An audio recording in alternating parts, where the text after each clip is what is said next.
Typically, we don't often see building collapsing. That's because today architects and engineers have learned from the past, emphasizing on the importance of a document called the building codes. But rather than telling you about a list of variables from the code, I'm going to inform you about the collapse of the facility's wedding hall, how it didn't follow the code, and its effects on today's policies. In response, I want you to form your own opinion on whether you think building codes is important. First, I'm going to define the general definitions of building codes. Then I'm going to summarize the tragedy of the facility's wedding hall. And then finally, I'm going to tell you about its effects on building policies in Israel today. So what is building codes? Well, according to building codes from the Department of Homeland Security, published in 2019, building codes are a set of regulations that is meant to govern a design, govern its construction, and also govern the structure of a building. These regulations are really to specify the minimum requirement that is meant to uphold the safety of people who live in these buildings. But who verify these codes? Well, to keep these codes in place, architects and engineers must meet with the municipal office to receive a permit. And to receive a permit, it would take a series of inspections and meetings, which would vary from months to years, really depending on how big the project is. But yet before really building codes was reinforced as it was today, historical failures was known to be an aggravator to strengthen these policies. According to an article called A Wedding Disaster by Siegel in 2001, a wedding ceremony in the facility's wedding hall in Jerusalem, Israel ended up as the portions of the third floor collapses. So what really happened? Well, the building was designed to have two types of structure. Originally, the building would have a difference of height, one side being 2 stories while the other side being 3 stories.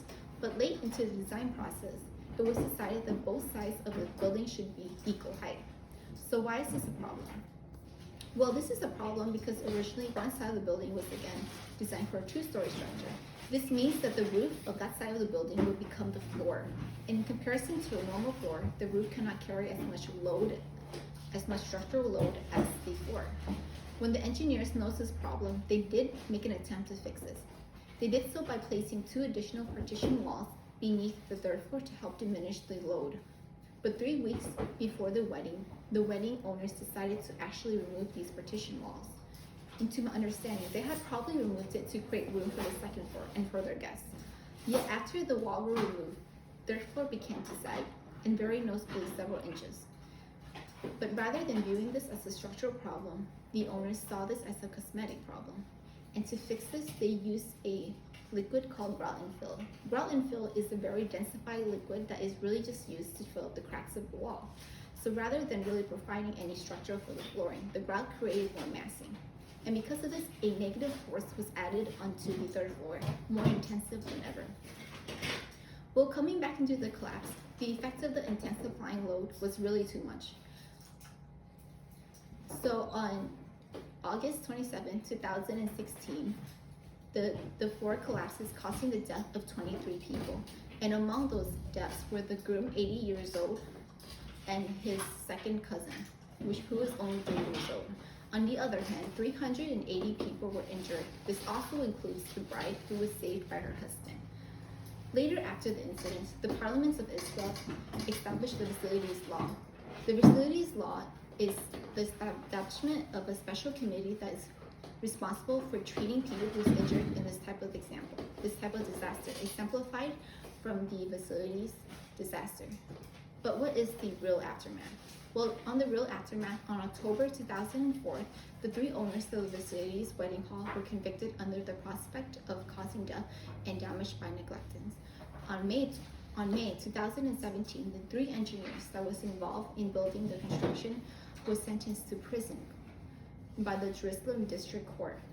And the court convicted all of them, causing death and sabotage by negligence.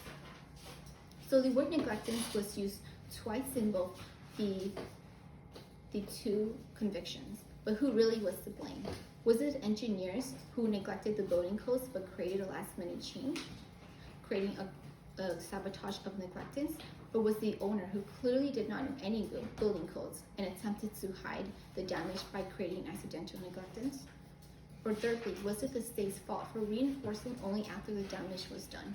Whoever it was, the collapse of the facility's wedding hall was a disaster that upheld every single one of those questions. In today's world, it becomes an example to really reposition the importance of building codes. And I hope this speech really broadens your knowledge on building codes itself, but whether you think it is important or not, you should be conscious of it. Thank you.